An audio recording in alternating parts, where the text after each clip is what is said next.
21 direttur Ewropew tat-toroq il-ħamis iltaqgħu f'konferenza ġewwa pajjiżna biex jiddiskutu jaqsmu bejniethom informazzjoni u esperjenzi rigward proġetti infrastrutturali.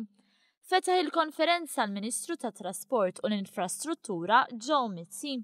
Il-Ministru qal li din il-konferenza hija opportunità tajba ħafna biex issir kollaborazzjoni bejn l-awtoritajiet nazzjonali tat-toroq, dan speċjalment fid-dawl tal-isfidi li qed jiffaċċjaw il-pajjiżi.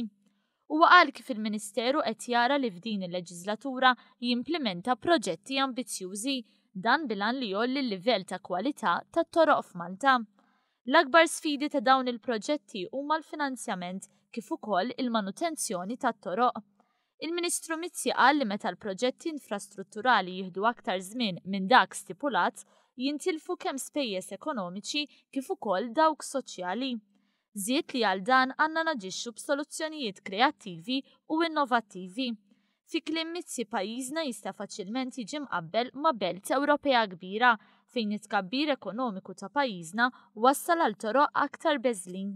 Din il-konferenza li qed titella minn Transport Malta ħatibqa' għaddejja sal-ġimgħa 3 ta' Ottubru.